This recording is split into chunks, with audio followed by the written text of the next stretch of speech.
Welcome to the Art and Science of Complex Sales, proudly presented by Membrain. This podcast is your gateway to mastering the craft of modern selling. If you're passionate about growth, impact, and unlocking full potential in sales and revenue, you're in the right place. So don't forget to like, subscribe, and share. And now let's get started with today's guest. Today, we're talking about evil selling. No, I'm wrong. Today, we're talking about ethical selling, the non-evil kind. Ethical selling. We're getting started today with Fred Copestake. Fred is CEO and founder of Brindis, a 3-time author, and his book, Ethical Selling, is in the bookstores, on Amazon, and flying off the shelves right now. So let's get started with Fred Copestake. Fred, how are you, my friend? I'm very well, very well. Long time no see, or certainly too long since we last had a chat. It has been, but I've been excited. I've been watching a little bit about what you've been doing online, and I'm excited to learn more. Specifically, what's got me fascinating is this book you released late last year called Ethical Selling. Yeah. You're going to have to tell me about that. Well, I mean, it does what it says on the tin, as the old advert goes. Ethical selling, the way to evilly master the world, right? It's about evilness, sleaziness, and how to ethical selling, how to be sleazy. Your customers as fast as you can. That's what it's about, and that's the genius of it. You're allowed to call anybody anything. Premise is evil. Yes. You're allowed to call anybody anything these days, right? So it's like, yes, ethical selling, the new evil way to master the world. Okay. Reverse psychology, yeah. It is called, let's do the whole ethical selling, how to win more business by doing the right thing. That has got me fascinated. That pumps me up. Yeah. And then, that doesn't surprise me. We have chatted a few times. And as you know, I often talk on different levels. Mm-hmm. So it's kind of, win more business, okay, yeah, by doing the right thing, okay, you're applying a nice, good, solid process. We did a whole podcast on process, didn't we? Mm-hmm. It's the right thing. The right thing is also at a different level, isn't it?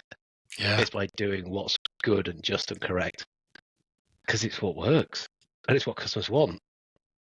I mean, apart from those two reasons, I couldn't really think of any other reason why we would want to do it. I mean, that seems enough to me. It works, and it's what customers want. Okay.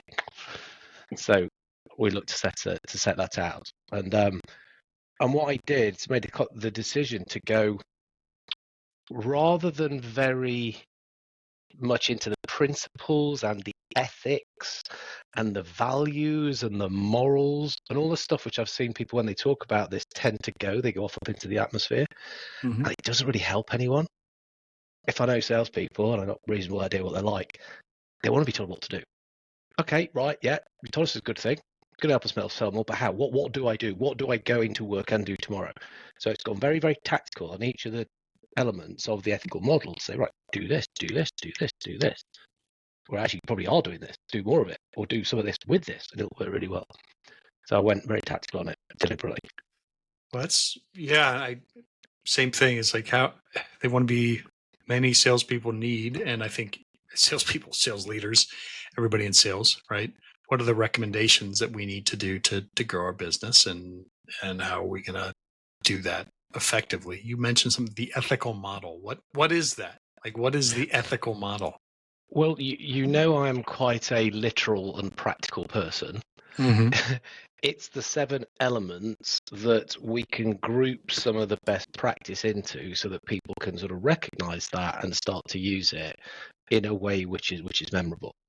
So it's not process as such, so it'll fit in with anything anyone else is using. You could be a medic fan, you could be Sandler, you could be whatever, and you'll recognize elements that come from that. Because again, I'm going out and finding all the best practice. I'll pull stuff in. If I see stuff that's good, hey, bring it in.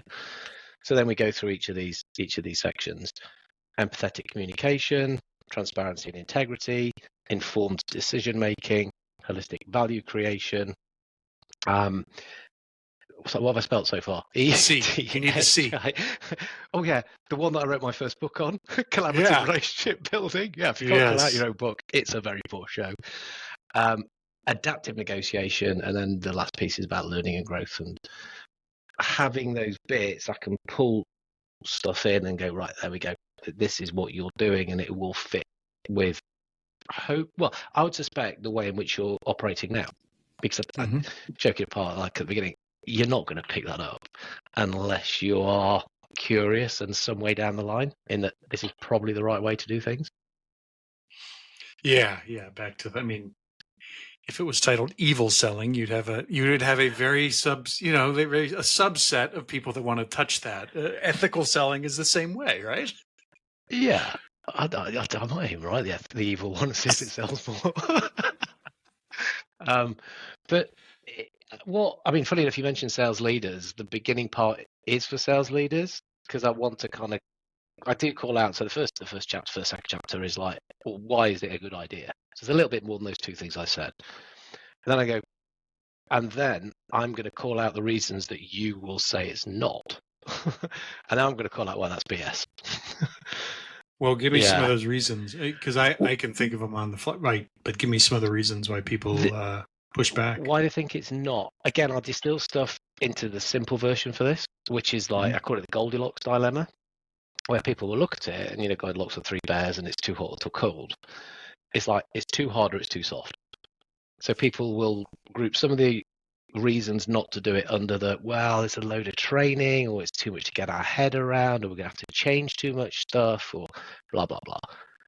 Or the too soft bit is, so we're going to become really passive, we're going to become pushover, we're going to have to give everything away, and like they are basically wrong.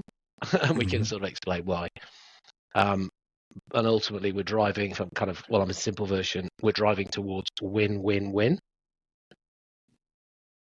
Win for the customer, win for the company, but it's also win for your own conscience. So you can look yourself in the mirror, know what you're doing is right and good. And in itself, that is pretty motivational, I think, becoming increasingly important for people. So yeah, the basic premise obviously is win-win-win. Don't fall into the Goldilocks trap.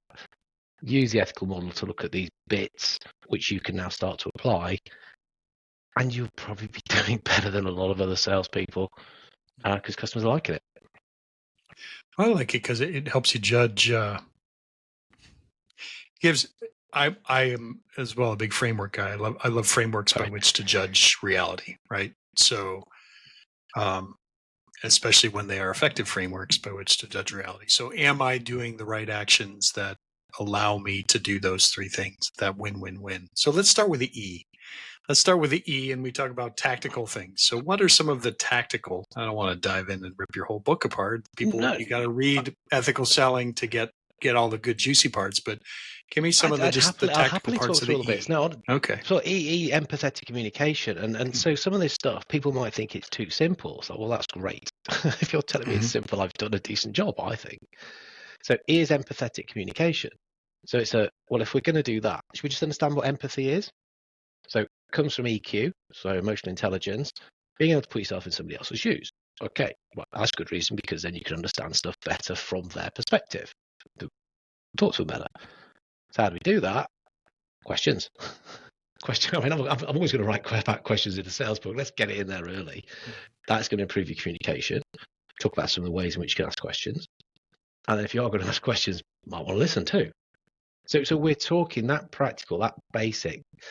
But when we start to add all these things up, going across the different chapters, actually there's a whole load of stuff that we are doing, most likely, but we can sort of bring in and we can up the ante and be even better at it.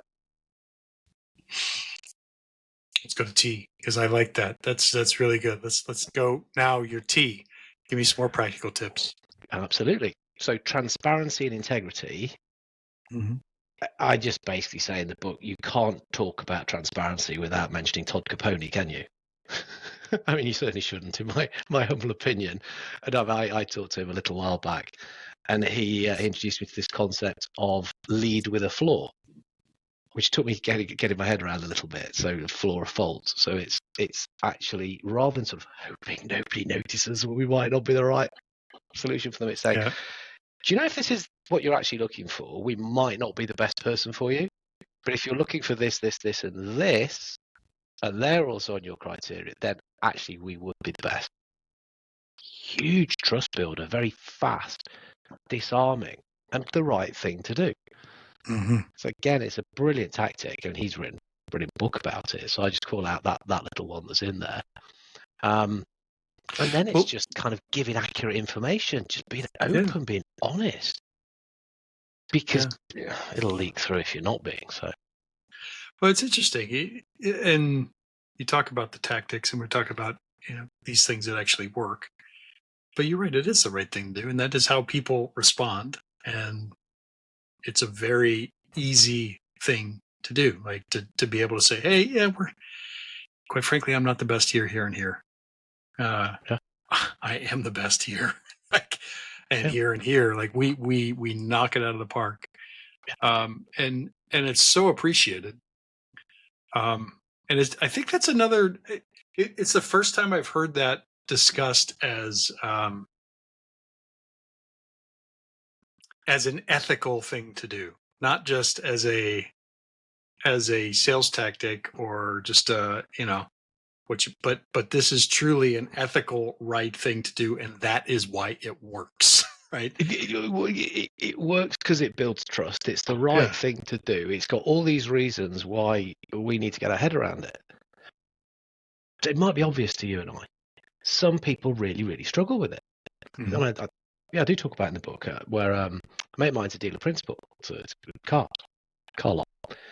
And I bumped into him down the pub, and some of his salespeople there went, "Oh, Fred, come over here and tell the guy about when you should tell people that you're not very good."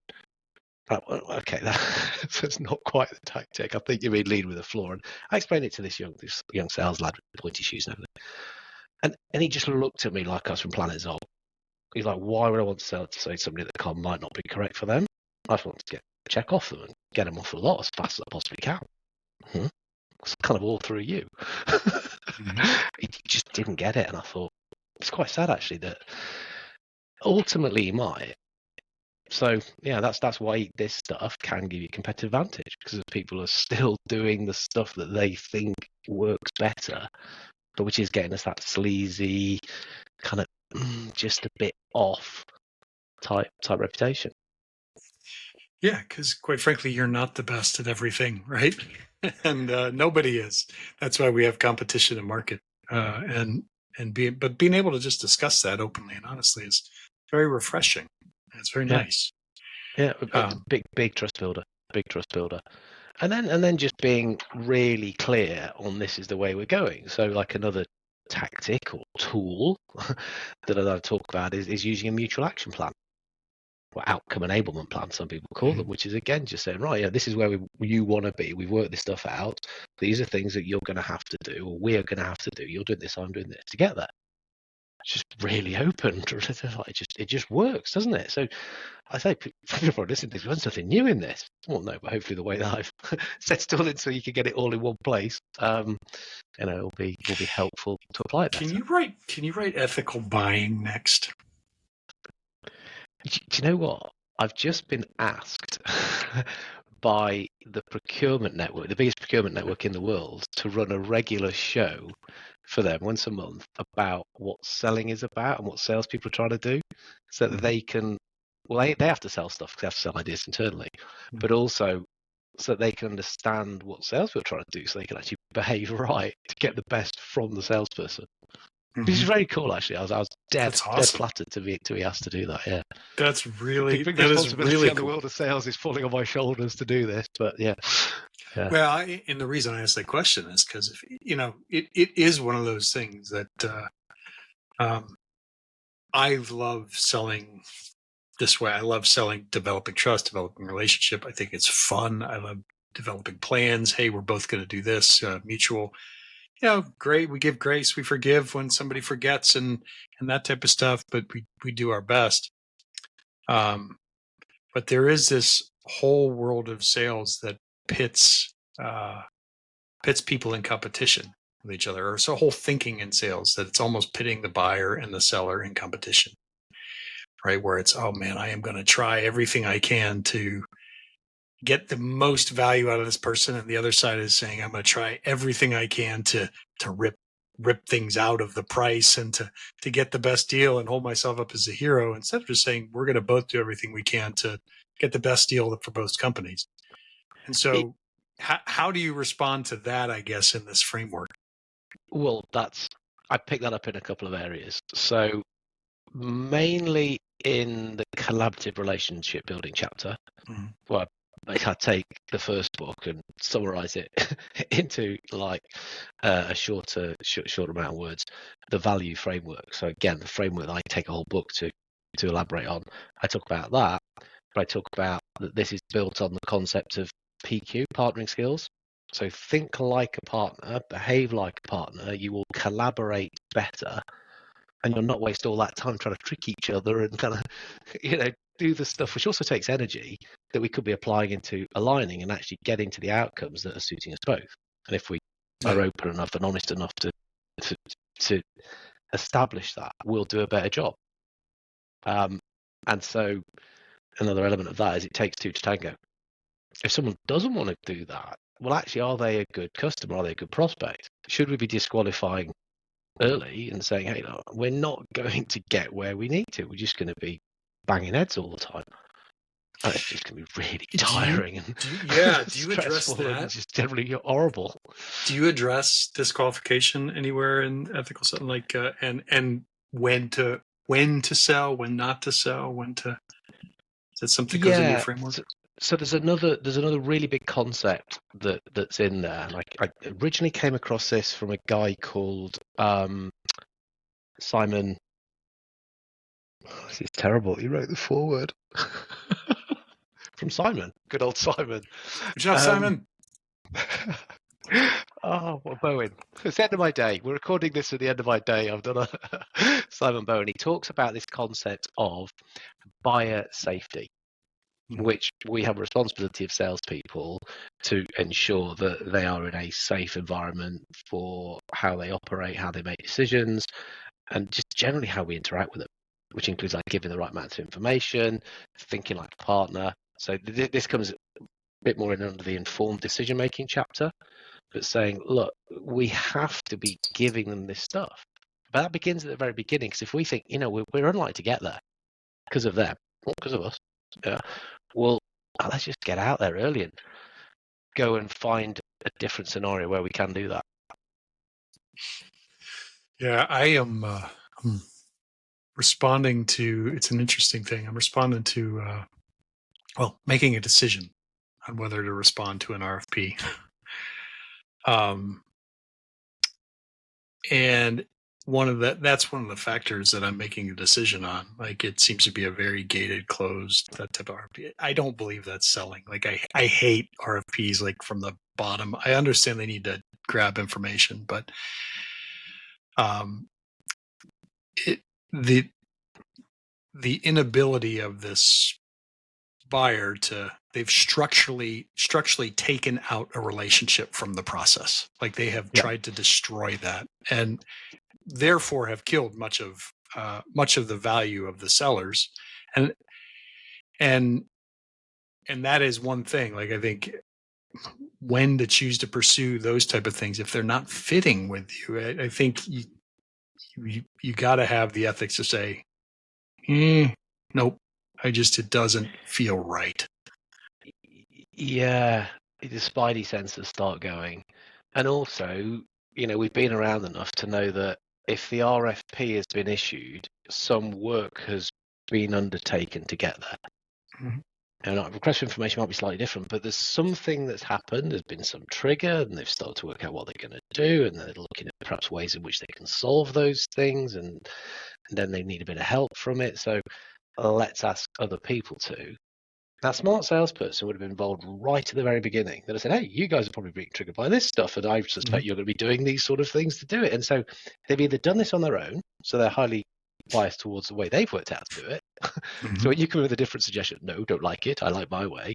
Or, no, we've done tons with somebody else. We just got to go through 3 quotes. The number of people that when I say to them, look, they're not necessarily asking you because they think you're brilliant. They'll go, I get what you're saying, Fred, but in this case, for us, it will be that we are, and they do really like us, and we do have a really good chance. We just have to show to one how of the good we tons are. of podcasts I've done with procurement people who go, nah, they got about a 10% chance of winning that. because we've done something else already. Yeah. That's a number they give me, more than one. About 5 of them said that number. Yeah, it's one of those things. You're dead on, and it becomes one of those, like when I talk about that ethical buying. It's the I'm not throwing buyers under the bus. But that is one of the areas that I think you're selling like a partner, your collaborative relationship. If that's how you choose to sell and you believe in selling as an organization, you got to disqualify. Or you absolutely have to disqualify things that are not a fit and your organization can't handle.